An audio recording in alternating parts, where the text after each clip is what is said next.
Hi there. Thank you very much for playing The Beginner's Guide. My name is Davey Reedon.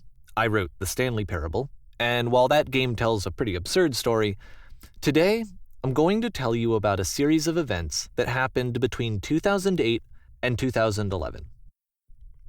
We're going to look at the games made by a friend of mine named Coda. Now, these games mean a lot to me. I met Coda in early 2009 at a time when I was really struggling with some personal stuff, and his work pointed me in a very powerful direction. I found it to be a good reference point for the kinds of creative works that I wanted to make. So just to start you off, this is, I think, the first game he ever made. It's a level for Counter-Strike. You can walk around here, by the way. And mostly it's just Coda learning the basics of building a 3D environment. But what I like is that even though he starts from the simple aesthetic of a desert town, he then scatters these colorful abstract blobs and impossible floating crates around the level. And of course, it destroys the illusion that this actually is a desert town, and instead this level becomes a kind of calling card from its creator. It's like a reminder that this video game was constructed by a real person. And it kind of makes you wonder, what was going through his head as he was building this? This is what I like about all of Coda's games. I mean, not that they're all fascinating as games, but that they are all going to give us access to their creator. I want us to see past the games themselves. I want to get to know who this human being really is. And that's exactly what we're going to do here. So, it's 2008, Coda starts making these games, and he never releases any of them. He doesn't put them onto the internet, he just makes them and then immediately abandons them, and they sit on his computer forever. And I think he really understood this image of himself as a recluse. At one point, he jokingly renamed his computer's recycling bin to Important Games Folder. So, this was just how he worked. He tended to crank them out one after the other without even really pausing to try to understand what he had just made, until suddenly one day, he just stopped. In 2011, that was it. He made his last game, and then he hasn't made another one since. And that's why I've taken this opportunity to gather all of his work together, is because I find his games powerful and interesting, and I'd like this collection to reach him, to maybe encourage him to start creating again. And if the people like you who play this also happen to find his work interesting, then I'm sure it'll just send that much stronger of a message of encouragement to Coda. So thanks for joining me on this. If you have a particular interpretation that I haven't mentioned here, or if you just need to get in touch, you can email me at daveyWreden@gmail.com. Okay, that's about it for introduction. Let's take a look at Coda's first proper game. As each game is loading, I'll show you the date that it was completed. This first one was made in November 2008.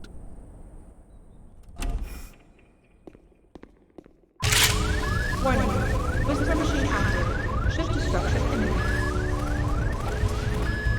This game is called Escape from Whisper, and it's one of the more generic games you'll see from Coda.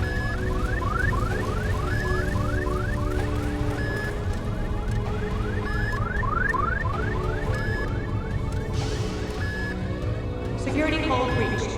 Hostile alien life form inbound. It kinda looks like this game was abandoned mid-development. For instance, you have this gun, which you'd think would indicate that there are supposed to be monsters or enemies somewhere, but then clearly there are no enemies anywhere. You can't even reload the gun when you run out of bullets. But ultimately we don't really know. Maybe Coda thought that actually it was complete the way that it is.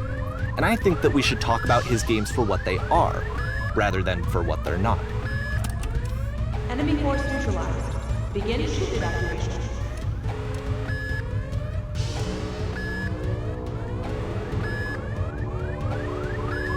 I love how you can see the bottom of the universe from this room.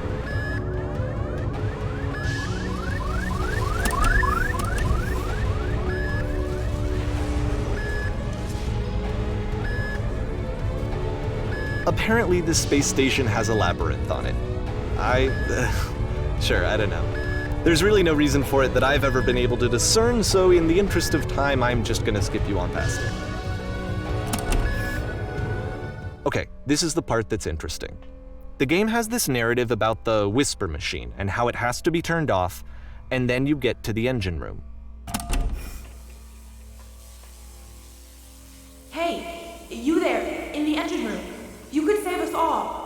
That beam is powering the whisper machine. We could disrupt it by introducing a great enough heat signature. If your body could stop the beam. It's so much to ask, but for all of our lives, would you do it? Could you give yourself?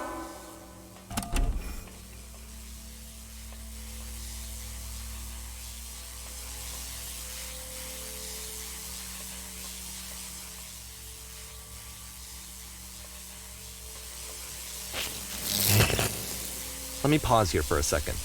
What you just experienced, stepping into the beam and then dying, is probably what Coda had initially intended when he was developing this level. But when he first compiles and plays it, something goes wrong. There's a bug somewhere. And this is what happens instead.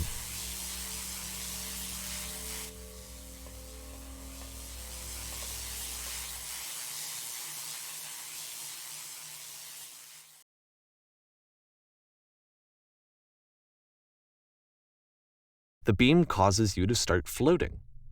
And this is an important moment for him.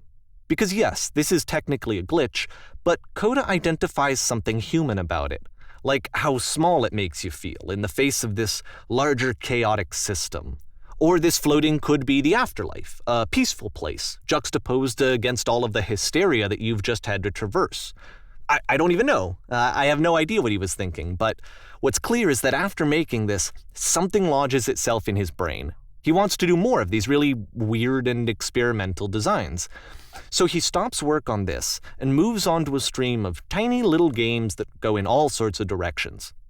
Let's go ahead and take a look at the first game he made after leaving this one behind.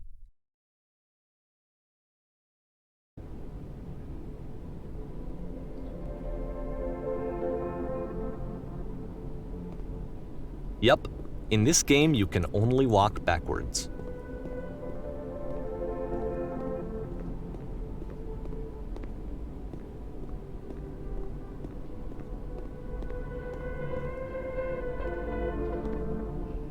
So it's a short and relatively minimalist experiment combining motion and narrative.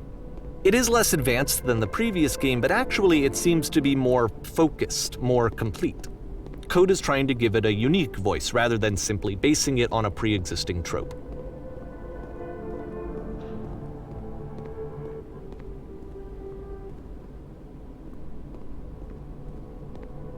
It's a short little thought, it says what it wants to say, and then it ends. Didn't need anything more than that. Which to me is why it works, because it gets out quick. Okay, next one.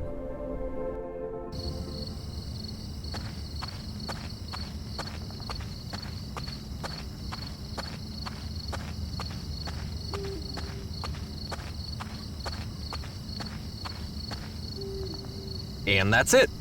Okay, the meaning of this game won't be clear just yet. Please be patient with me for a few more games and I promise you'll see what makes it interesting. Oftentimes, Coda would put bizarre titles like this one at the start of his games. I wish I'd known him at the time that he was making these early games. He would really only talk to me about his work as he was making it.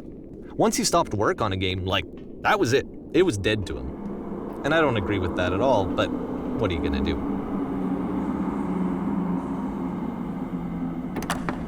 Once you've been slowed to an absolute crawl, the door at the top of the stairs opens. So why, if Coda's not showing these games to anyone, why bother opening the door at all? Well, to show you, I'm modifying the game here so that when you press enter, it'll bring you back up to full speed so you can enter the door for yourself.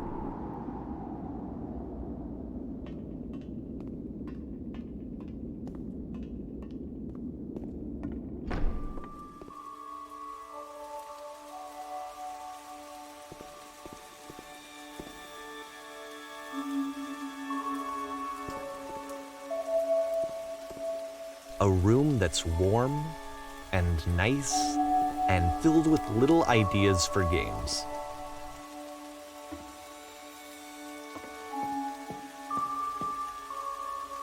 Coda would often tell me that he didn't mind if people thought of him as cold or distant. He said that he knew that he was actually a vibrant and compassionate person, but that it takes time to really see that. It can be a very slow climb to get there.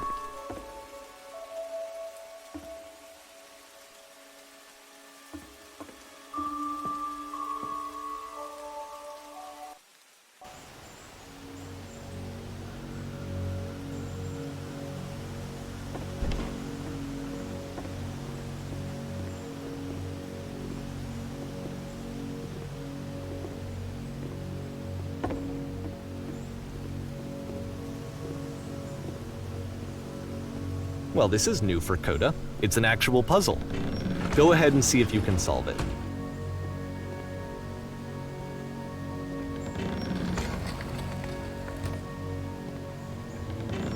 Don't forget that solution, because we're going to see this puzzle again soon. We're going to see it a lot.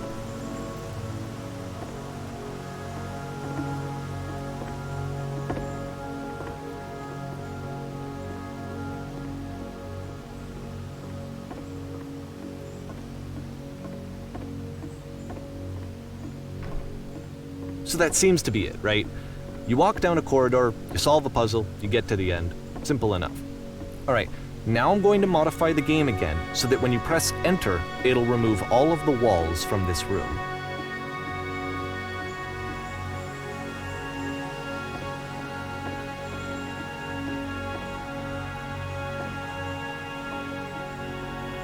How about that? There was more to it than we had any way of knowing. I actually find it funny that this game comes after the Stairs game, since they essentially convey the opposite idea. So, in the Stairs game, a dull exterior concealed a rich interior. And then, in this level, a dull interior hides this fantastic outer world. Either way, I think that the point is the same, is that most of the time you don't get to know what you're missing, or even that you're missing anything. That's not your role as a player. So if your role here is not to understand, then what is it?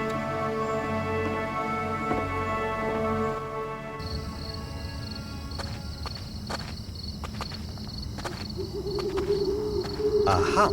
So, this, combined with the entering game from earlier, tells us that Coda believes his games are connected somehow. It could even be that the Stairs game and the puzzle game are literally connected in between this and the entering game. There's a bigger picture that all of his games are meant to play a role in, some larger meaning that we won't be able to grasp until we've seen all of them. And once we have, we can step back and start to understand what exactly that bigger picture is.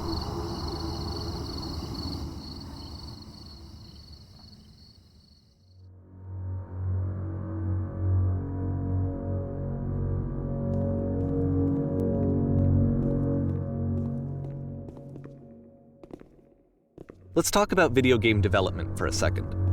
Every video game runs on what's called an engine, which determines what the game can and cannot do. So in other words, the engine is a set of tools for game development.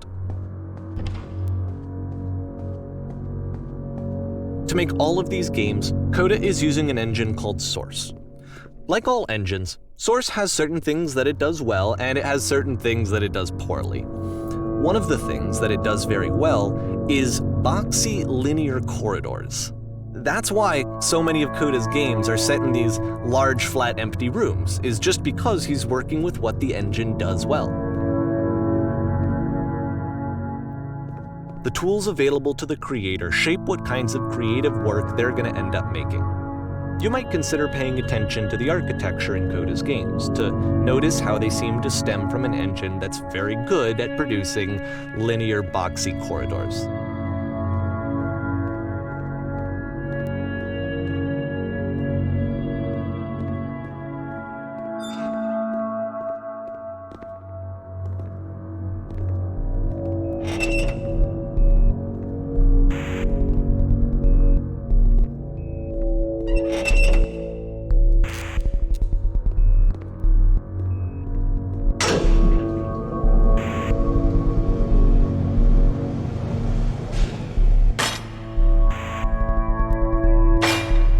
This prison, funny enough, in Coda's original design, the doors stayed shut for a full hour before letting you go.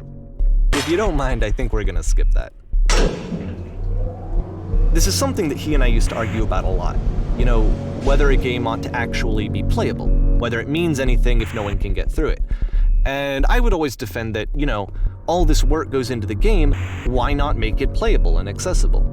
And so we just got into heated arguments over it, and there was one time that after one of these conversations, he went home, and a day or two later, he sent me a zip file entitled Playable Games that was full of hundreds of individual games, each of which was just an empty box that you walked around in and nothing else.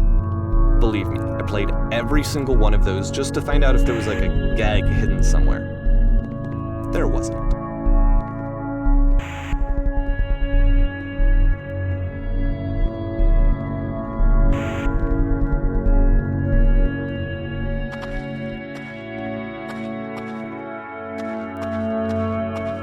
It's the puzzle again, with the exact same solution as the last time.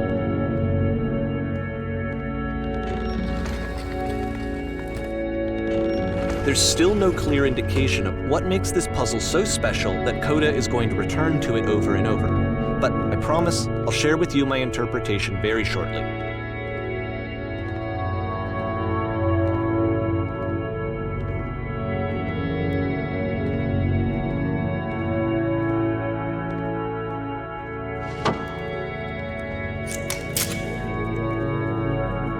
Here, Coda begins using a kind of dialogue system that he fashioned out of the engine's chat capabilities.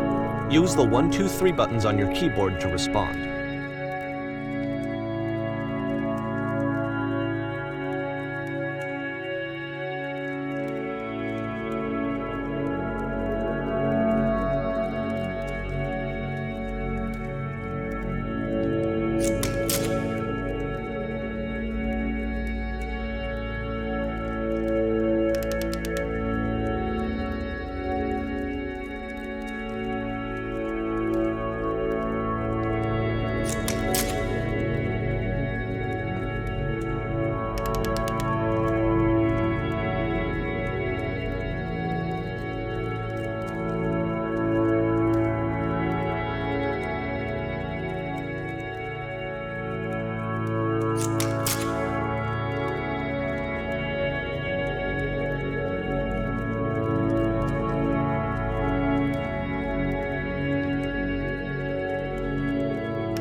And so we make one last descent down to the final floor of the level.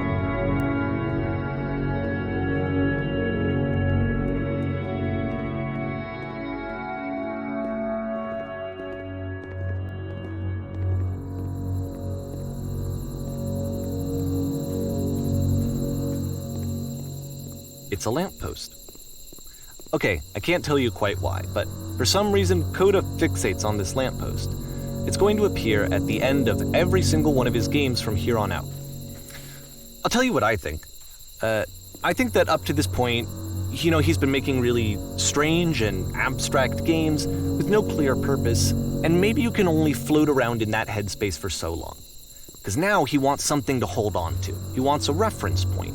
He wants the work to be leading to something. He wants a destination, which is what this lamppost is. It's a destination. We're going to see it in the work as well. His games are just going to become a lot more cohesive, a lot more fully developed, with more of a clear idea behind them. And as we go, that idea will get clearer and clearer and clearer.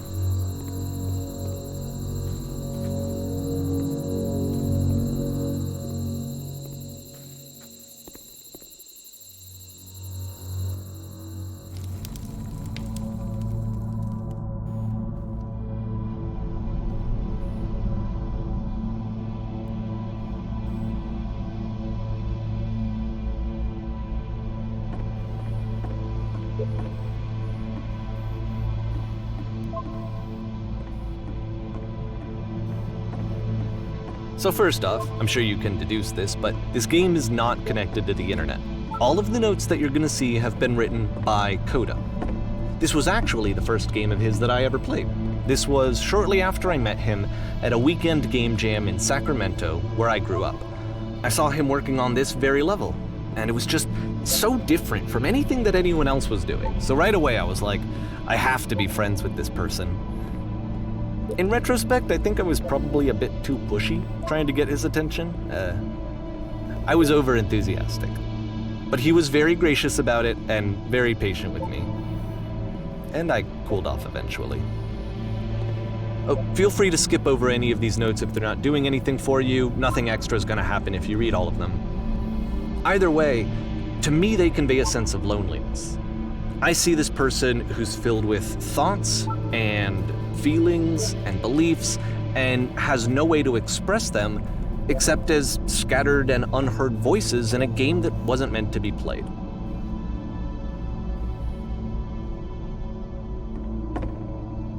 But it's ironic, isn't it, that in playing this game and seeing how alone Coda often felt, that we get to know him better and actually kind of connect with him. And I have to be honest with you, this idea is really seductive to me, that I could just play someone's game and see the voices in their head and get to know them better and have to do less of the messy in-person socializing. I could just get to know you through your work. I think this is why I always liked Coda's games so much, is because it felt like they let me have that connection. I felt as though he was inviting me personally into his world. And then I feel less lonely too.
At the end of this level, we're going to see the puzzle again. And here, I'll tell you what I think the puzzle means. Each of these games represents an idea that was on Coda's mind at the time that he was making it. And the puzzle is a way of closing the door on a previous chapter of his life before moving on to the next one. In each of his games, after exploring a theme that, he might find difficult, Coda can then place this puzzle that he knows has a reliable solution, he understands exactly how it works, and so it gives him a simple mechanism for moving on.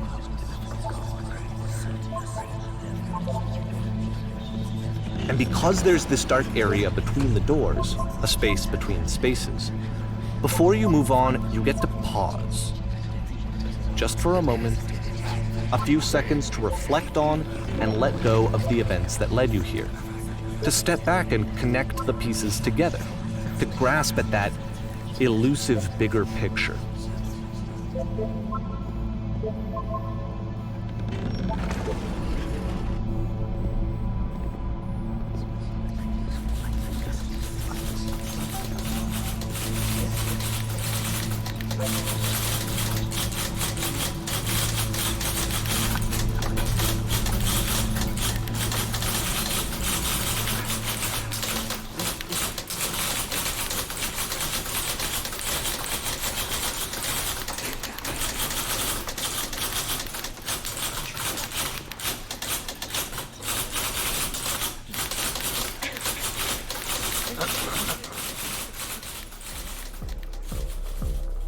Okay, this one is tough.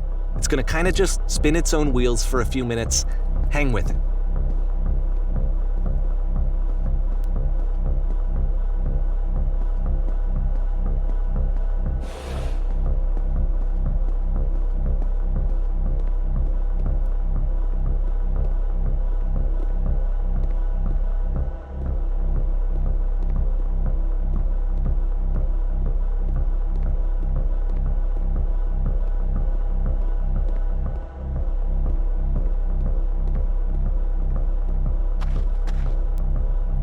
See, this is it, the whole game, and there's nothing that's particularly interesting about it. You just walk to the end of a hallway.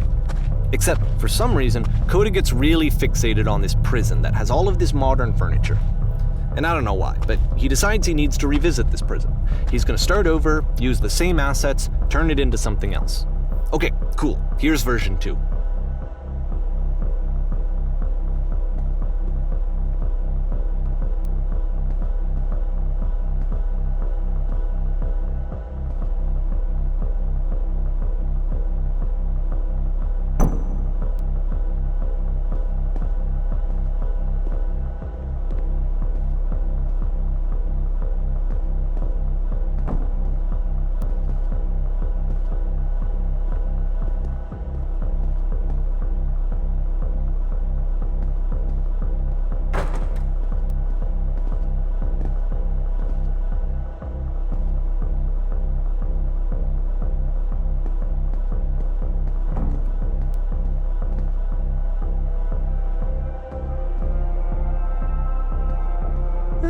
There's a bit more to this one, but still it's not really communicating anything. It's kind of just weird for weirdness' sake.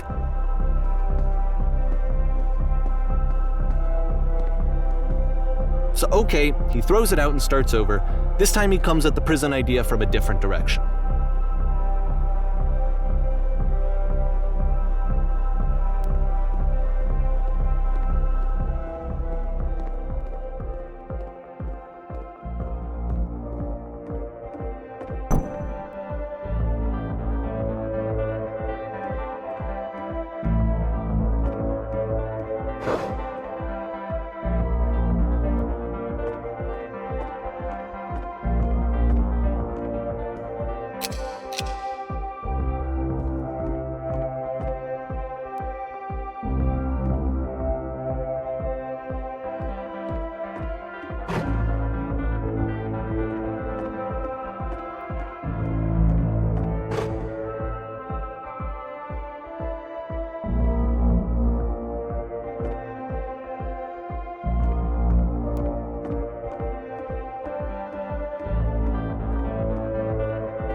And of course, now the table is gone and you can't begin the chain of events to escape. Here's a version where there are no bars, but you can't actually get to the well. And then a version where the inside of the prison is the outside and the outside is the inside. Let me just blink you real quick through a few more of these. I mean, he really unloaded on this prison idea. There's nearly a dozen of them. Personally, I think it's awful to watch this, to see a person basically unraveling through their work. And for what? At what point do you just go, maybe there are game ideas other than this prison that I could be working on? But Coda doesn't have that voice telling you to stop, that particular mechanism of defense against yourself. Without it, you just spiral. And so he keeps going and going and going and going and going, and then he hits on something. And he likes it. And that's it. He's done. He stops making prisons. This is the very last version of the prison game that he created, and the reason I think it works is that the prison is not actually in it.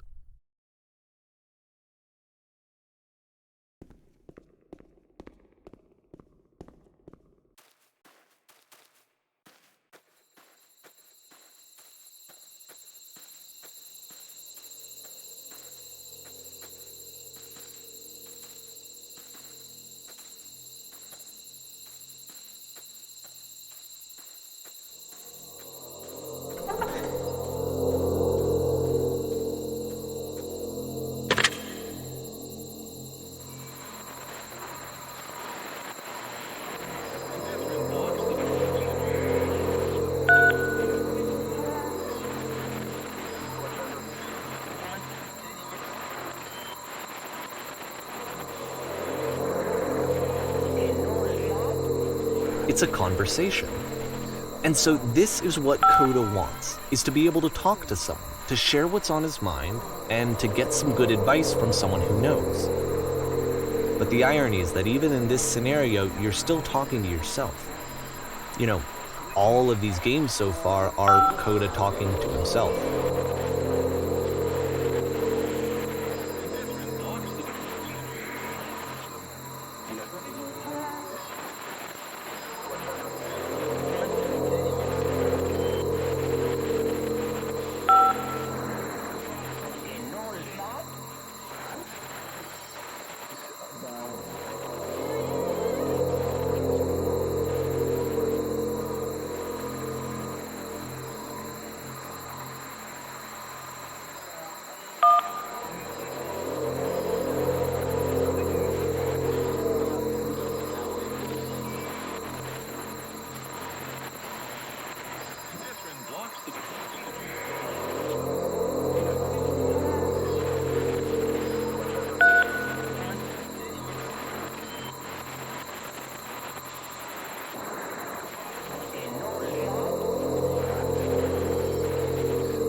I can see why he considers this a fitting conclusion to the prison games. After all of the obsession and frustration, just to be told by someone you can trust that things are going to be okay. Wouldn't that be nice? So what would it look like if Coda wanted to make a game about talking to someone other than himself?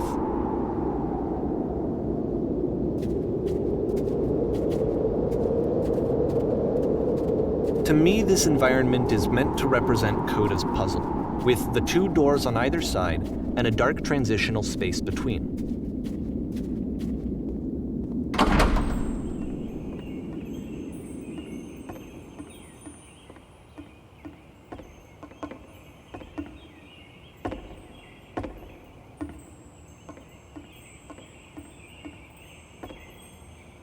You'll notice that the quality of the art is a step up from previous games, including this new and improved chat system, which he started using from this point on.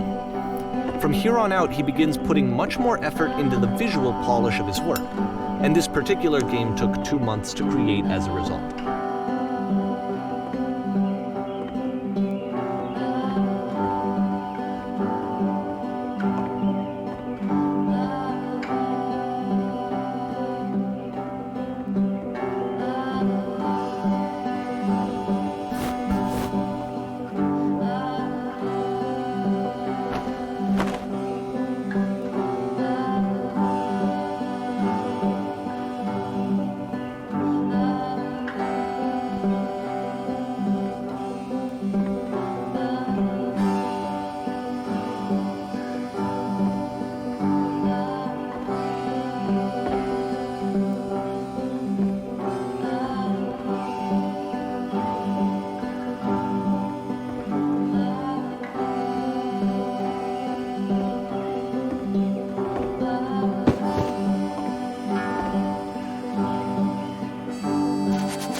After the intense set of prison games, this house cleaning level almost feels like cleansing. It's the moment after a particularly difficult or traumatic experience where you just need to let it sit and digest inside of you, and eventually cohere into something meaningful.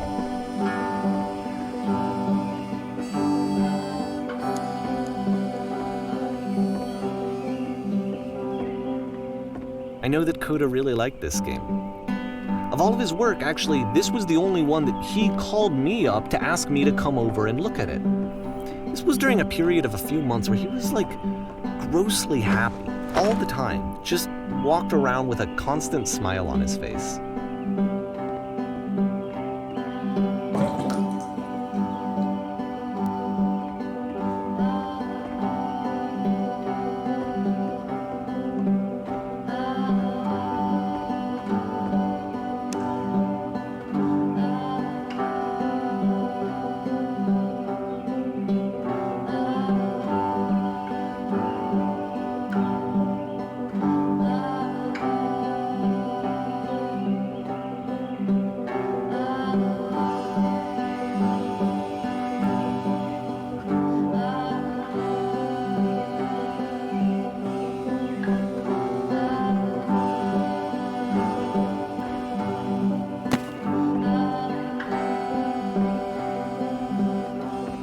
I'm glad he made this. I'm glad he found some peace.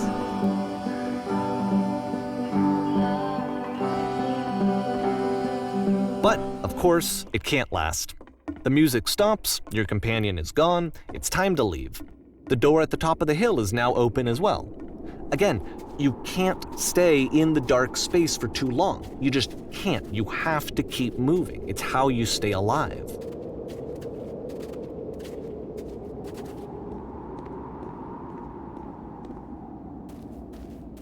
Which is the whole point of the puzzle doors, right? That sooner or later you have to pick up and move. I really thought that was the point of it.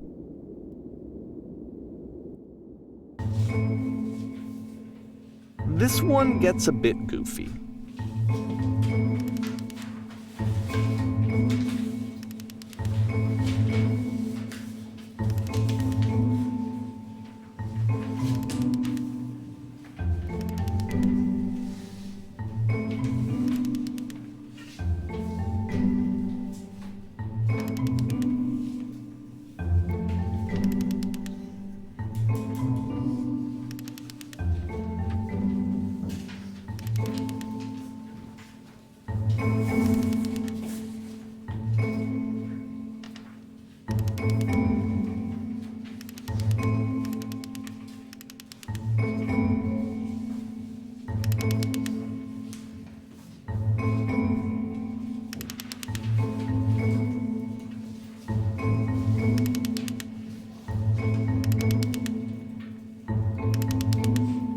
About halfway through the game, the perspective shifts.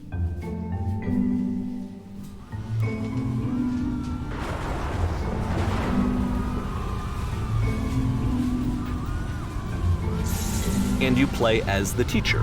And suddenly, you discover that your teacher is just as bigoted and afraid as you are. Oh, and also you can move around the classroom now.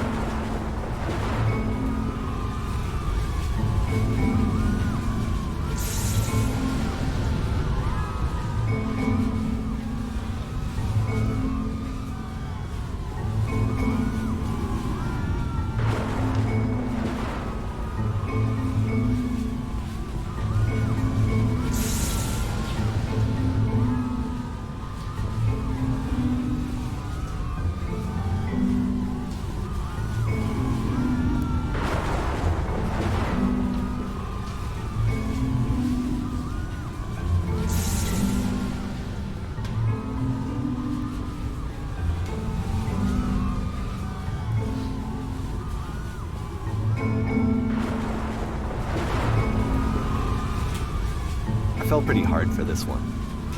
I feel like it's one of the most relatable experiences that you can have. To assume that some other person is perfect and totally fulfilled in every way, and completely miss all of the little flaws that make them painfully human. I think about this game a lot these days.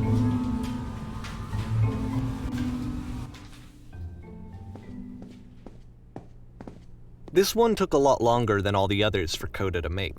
It was 4 months between this and the last one.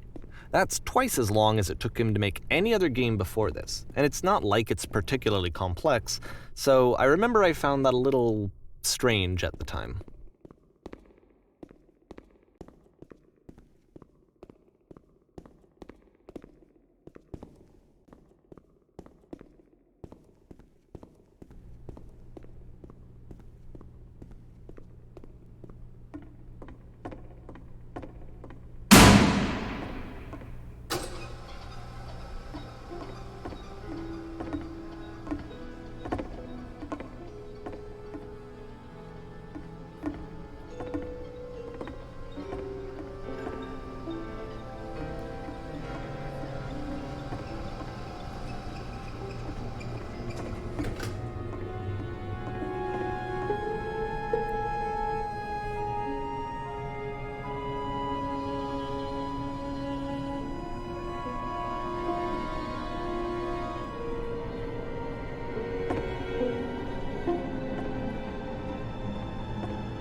The game ends with this eerie premonition of what's going to happen next in Coda's life.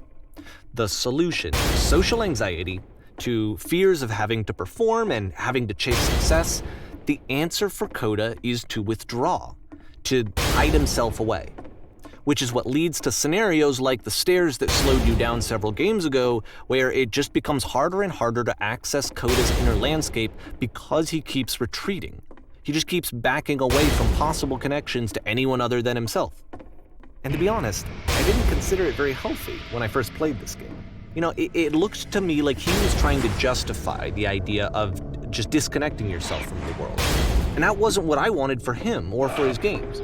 Because I feel like a lot of his games are inviting me to connect with this person, to bring him closer.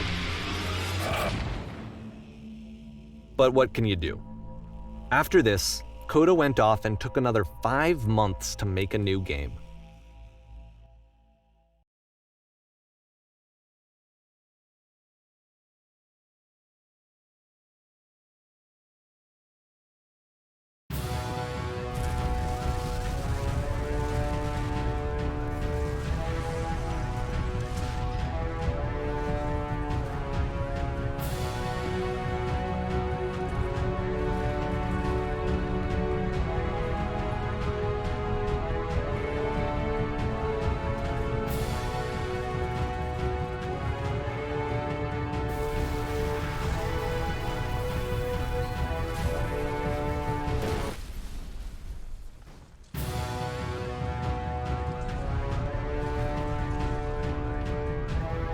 should probably open your eyes if you haven't already. It's pretty much impossible to solve otherwise.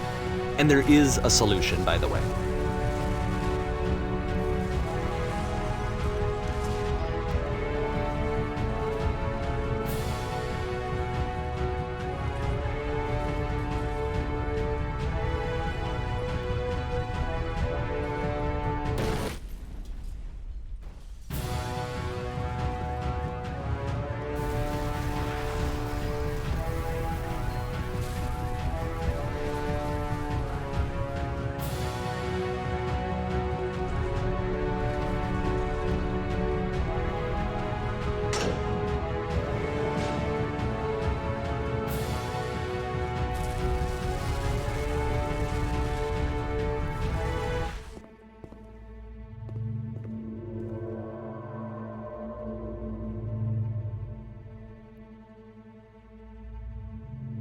Like I said, I was getting concerned.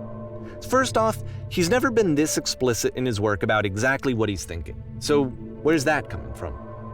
But then even weirder, his work has potentially stopped being an outlet for him. Not like he's having trouble iterating on ideas, but he literally just can't think of new ideas anymore.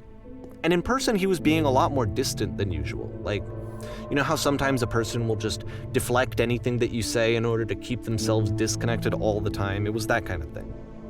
Here was the point in my relationship with Coda where I really started to wonder if he needed my help in some way. His games are going to get more desperate from here on out. After this game, it's almost 6 months before he finishes something new.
If the last game featured Coda talking explicitly about his creative frustrations, this one turns it up to 11.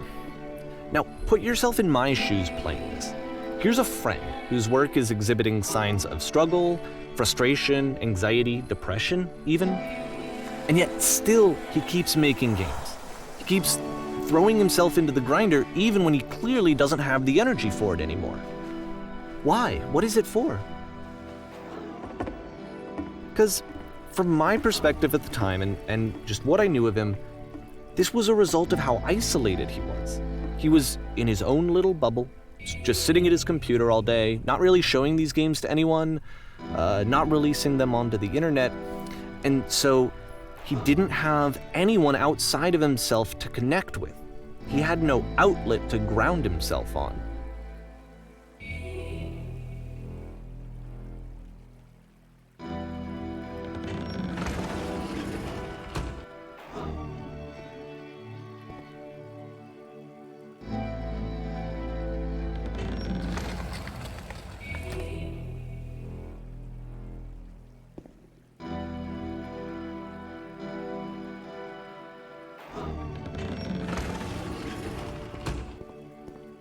You can't talk yourself out of loneliness.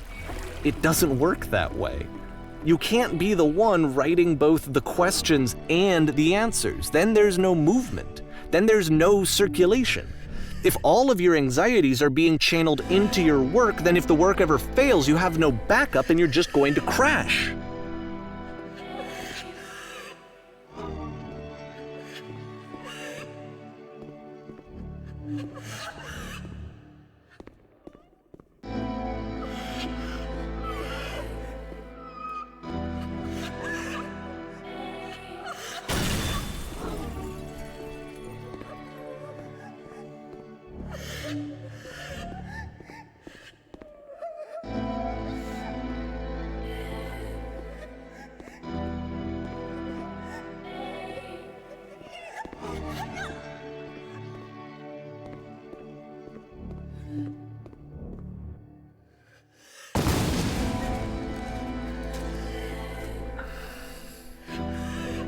Seeing this game at the time that he made it, it looked really unhealthy to me.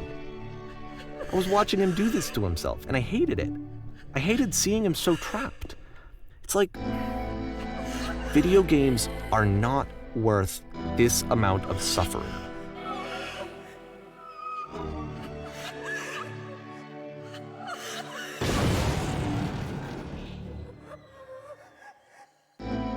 This is someone I really cared about. And I used to get so much joy out of seeing him create. For him to suddenly become angry and frustrated like this, it was the worst thing for me.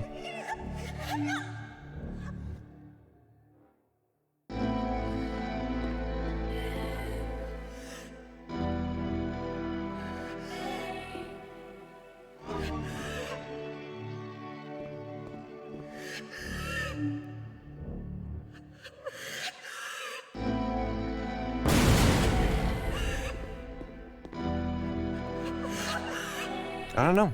This is what I felt at the time. I don't know how else to explain it. I wanted it to stop more than anything. I had never felt so rotten. I needed more than I had ever needed anything for this to stop.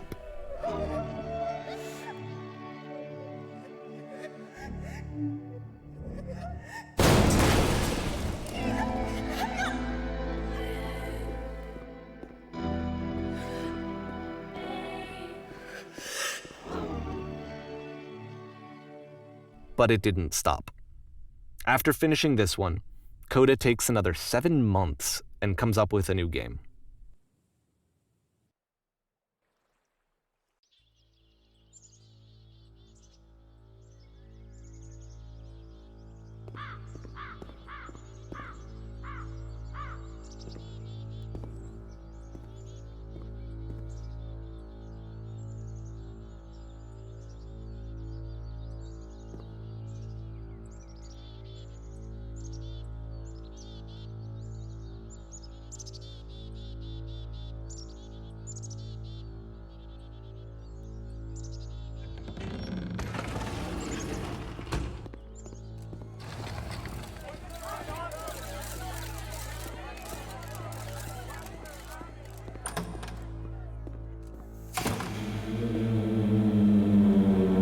And of course, it's the machine.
So now the work is becoming self-destructive. And I'll tell you, at the time that I first played this game, shortly after he made it, here's what I'm thinking to myself. I'm thinking that code is stuck in his own head, and that it's having a very negative effect on him, and that all he needs to do is just start showing his work to people, to get some actual feedback on his games. It might get him out of isolation. And so, as I'm thinking this, I realize that I could be the one to initiate it. Because it would never occur to Coda to start actively soliciting feedback, so what if I did it for him? If he could see the difference it would make to have more actual conversations with other human beings, would that bring him out of his mental spiral? Would it give him confidence in himself? Would it bring meaning back into his work?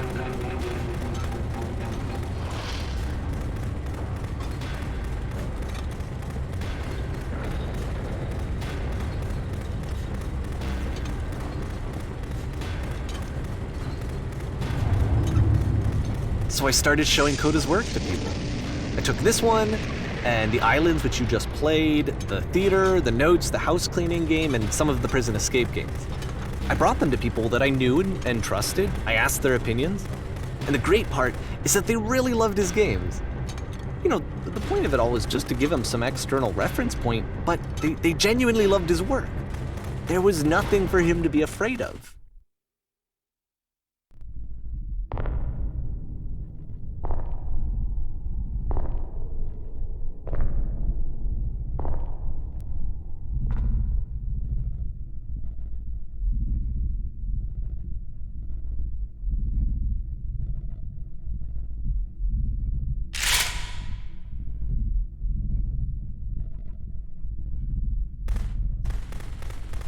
Can you see why I felt like this was the right thing to do? Because it's the thing that I always feel like I need, to be told that my work is good, that I am good. When someone really connects with a thing that I've made, when they see themselves purely in my work, there's nothing that feels better. And I got to give that very same feeling to my friend. I did something, I really felt like I'd done something good, like I was a good person. I felt like there was a friend who was in trouble and was unhappy and maybe didn't like themselves, and I could fix it. If I could give him this gift, maybe I could fix the problem. When they told me how much they enjoyed his games, it was the best feeling. It was the absolute best feeling. It made me feel so happy, so beautifully, beautifully happy.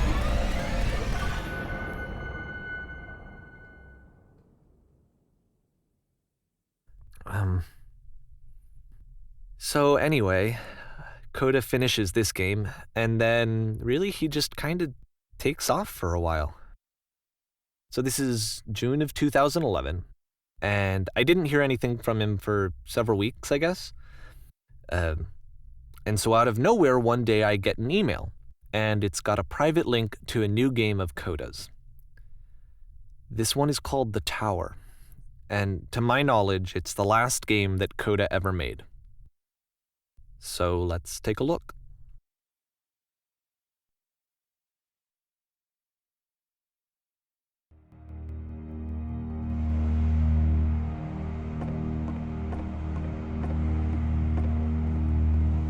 And this is where I have trouble saying anything meaningful about Coda's work. Because more than anything else, The Tower just feels distant. It feels like it's trying to distance itself from the world. It's a very cold game.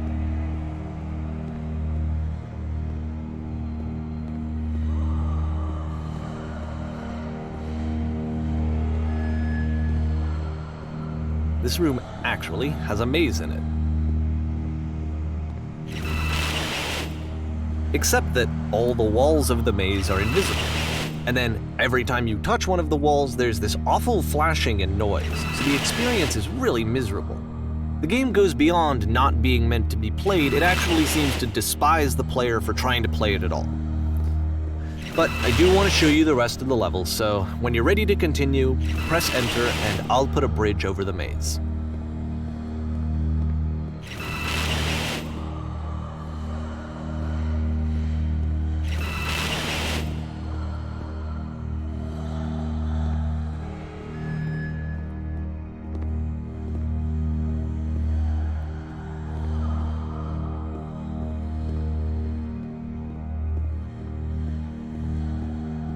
And to be fair, it's not like this is the first game that's needed some modification to be playable.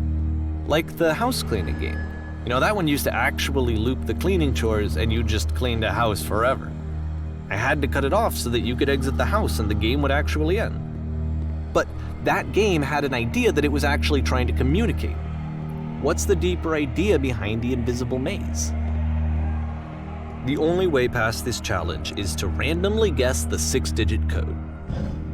Like the invisible maze, it's frustrating to me, because it's the opposite of everything else that Coda has made.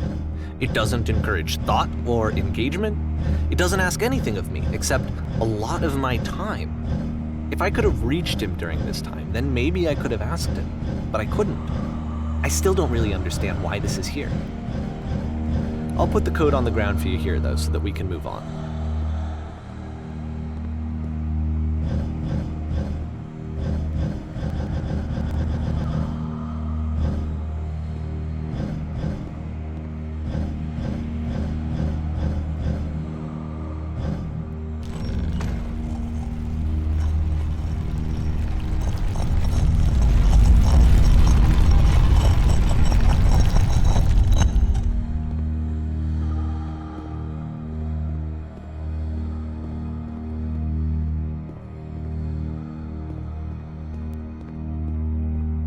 The switch to open this door is actually on the other side of the door, meaning that it's literally impossible to solve from this side. So even if you somehow brute forced your way through the first 2 challenges and you got to this point, there's actually just no way to progress. And it's scary for me, the idea of Coda cutting himself off entirely, just saying, you know, that's it, that's the end of the conversation, not giving me any way to fix the problem. I feel like a failure, I guess, when I can't fix the problem. But I can open this door for you, so let me do that. Was I a failure for not understanding this game?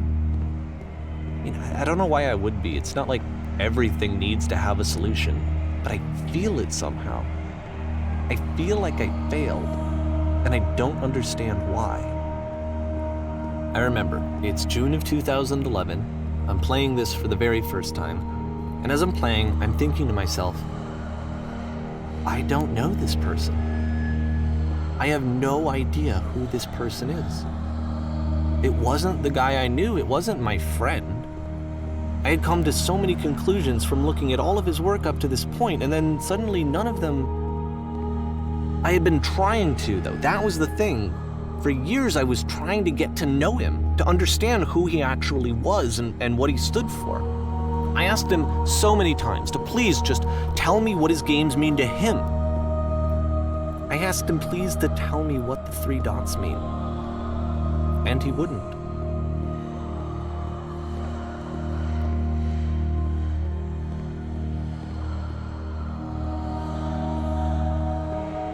I just felt so strongly that if I could have connected with him, that if I could have somehow made his work my own, that I would finally be once and for all happy. It was that I needed to see myself in someone else. I needed to be someone other than me. But he stopped and left, and it felt somehow like I had failed.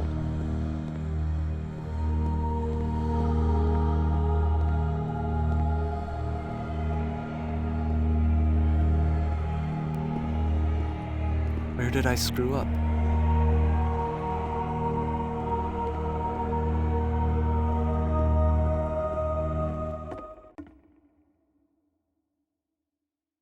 I'm the reason that you stopped making games, aren't I? It's because of what I did. I poisoned it for you.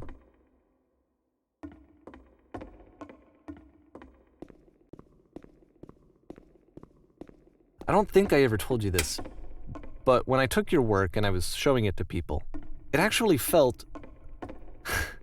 it felt as though I were responsible for something important and valuable. And the people who played them, they treated me like I was important. They really listened and cared about what I had to say.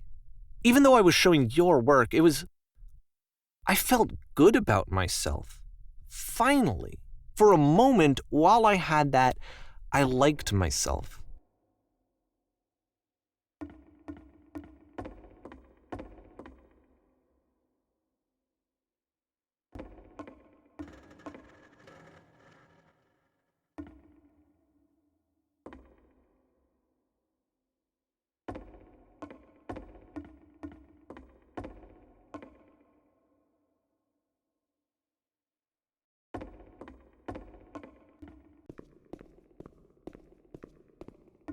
And then you stopped, and I didn't have anything left to show people.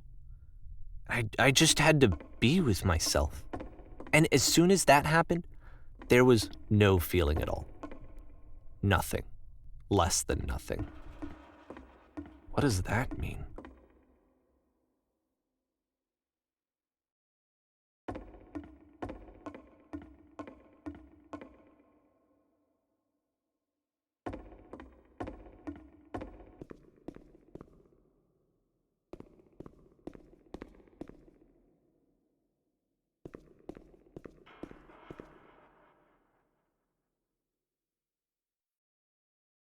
I'm afraid that I did something really stupid because I don't like myself.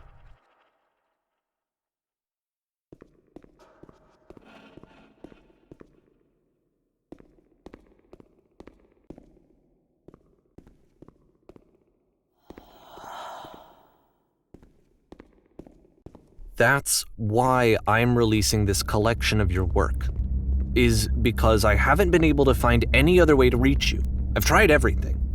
And so a part of me has hope that if I put this compilation out into the world, and if I put my name on it, that maybe enough people will play it so that it'll find its way to you, so that I can tell you that I'm sorry. I know I screwed up. If I apologize to you truly and deeply, will you start making games again? Please, I need to feel okay with myself again. And I always felt okay as long as I had your work to see myself in. I mean, is something wrong with me? Because I know that I did an awful thing, and I'm doing it again right now. Like, I'm showing people your work, but I can't stop myself from doing it. That's how badly I need to feel something again, like I'm an addict. There has to be something wrong with me. Can I apologize? What if I tell you I was wrong? Will that work? Will that fix it? I don't know. I don't think it will, but there's nothing else that I can do. Just tell me what you want. I'm sorry. I'm sorry. Please, start making games again. Please help me. Please give me some of whatever it is that makes you complete. I want whatever that wholeness is that you just summoned out of nothing and you put into your work. You were complete in some way that I never was. And I want to know how to be a good person. I want to know how not to hate myself. Please. I'm fading, and all I want is to know that I'm going to be okay.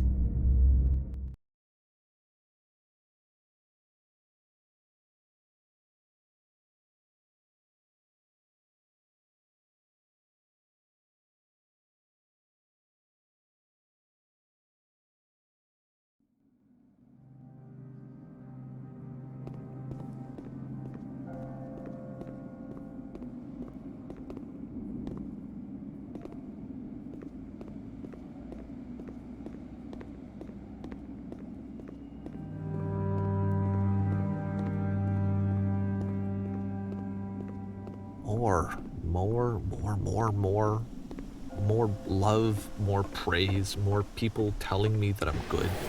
Always more. It's like a disease.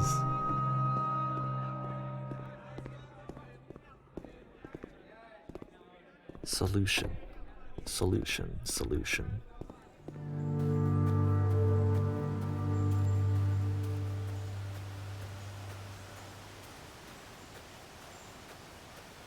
I guess if someone had told me ahead of time that he just really enjoyed making prison games, maybe I wouldn't have thought he was so desperate.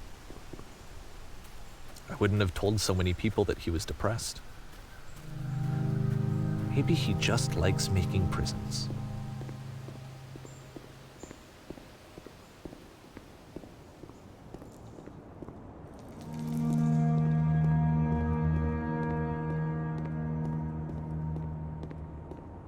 Even now, the disease is telling me to stop.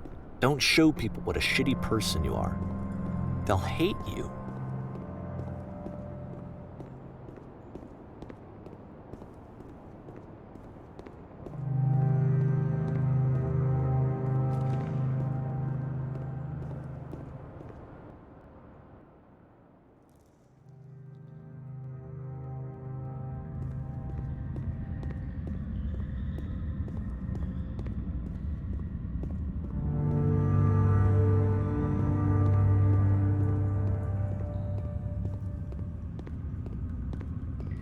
if I knew that my life depended on finding something to be driven by other than validation, what would that even be? It's strange, but the thought of not being driven by external validation is unthinkable. Like, I actually cannot conceive of what that would be like.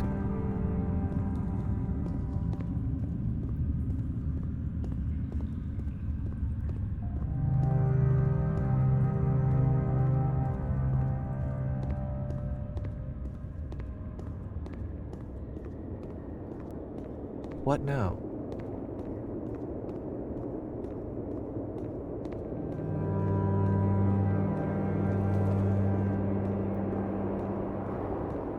I think I need to go.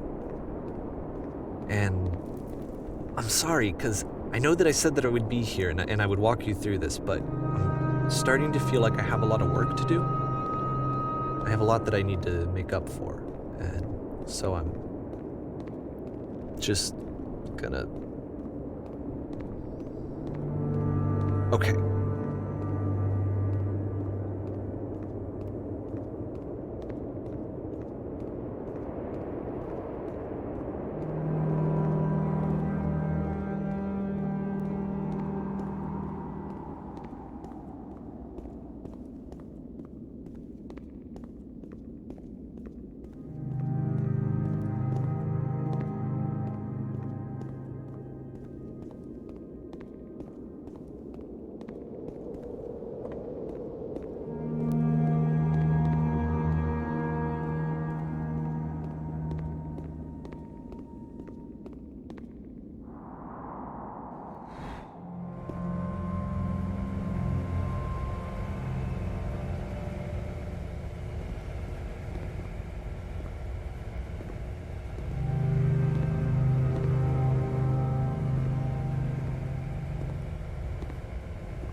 Turn